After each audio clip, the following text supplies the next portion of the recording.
नवीन शैक्षणिक धोरणाच्या अंमलबजावणीसाठी आवश्यक त्या शैक्षणिक उपाययोजना करून नवीन शैक्षणिक धोरण अंमलबजावणीला अधिक गती द्यावी असं सांगून विद्यापीठ आणि संलग्नित महाविद्यालयात शिक्षण घेणाऱ्या तृतीयपंथी विद्यार्थ्यांची संपूर्ण शैक्षणिक फी विद्यापीठातर्फे भरण्याचा निर्णय घेण्यात आला असल्याचं उच्च व तंत्र शिक्षण मंत्री चंद्रकांत पाटील यांनी सांगितलं.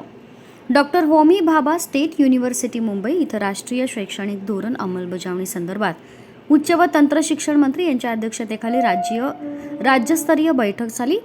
या बैठकीला उच्च व तंत्र शिक्षण विभागाचे प्रधान सचिव विकासचंद्र रस्तोगी, महाराष्ट्र राज्य अध्यापक विकास संस्थेचे कार्यकारी संचालक डॉक्टर निपुण विनायक, उपसचिव अजित बाविस्कर, उच्च शिक्षण संचालक शैलेंद्र देवळानकर, तंत्र शिक्षण संचालक डॉक्टर विनोद मोहितकर, सर्व अकृषी विद्यापीठाचे कुलगुरू संचालक प्रकाश बच्छाव, राष्ट्रीय शैक्षणिक धोरण 2020 सुकाणू समितीचे अध्यक्ष डॉक्टर नितीन करमळकर, प्राचार्य अनिल राव, स्टेट युनिव्हर्सिटीचे कुलगुरू, संबंधित अधिकारी उपस्थित होते.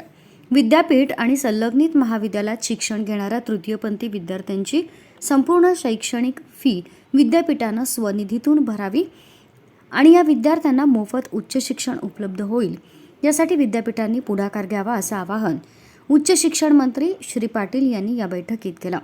या आवाहनाला प्रतिसाद देत सर्व कुलगुरूंनी बहुमतानं हा निर्णय मान्य केला. त्यामुळे यापुढे तृतीयपंथी विद्यार्थ्यांना विद्यापीठ आणि संलग्नित महाविद्यालयात मोफत उच्च शिक्षण घेता येणार आहे.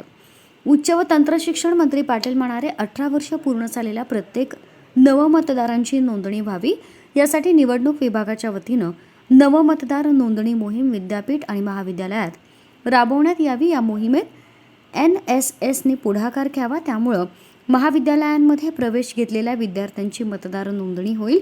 यासाठी राष्ट्रीय सेवा योजना टीमनं पुढाकार घ्यावा.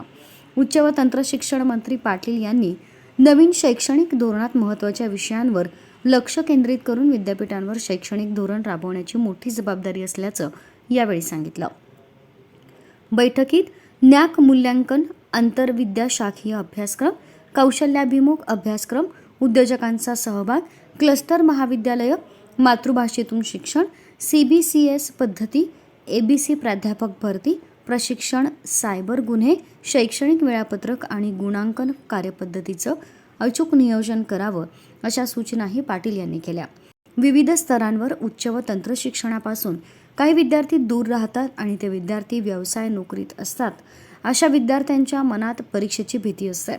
या विद्यार्थ्यांसाठी ऑडिओ व्हिज्युअल उद्योग क्षेत्र यांची मदत घेऊन प्रमाणपत्र कोर्स अभ्यासक्रमाची यादी तयार करता येईल का याचाही विचार विद्यापीठानं करावा.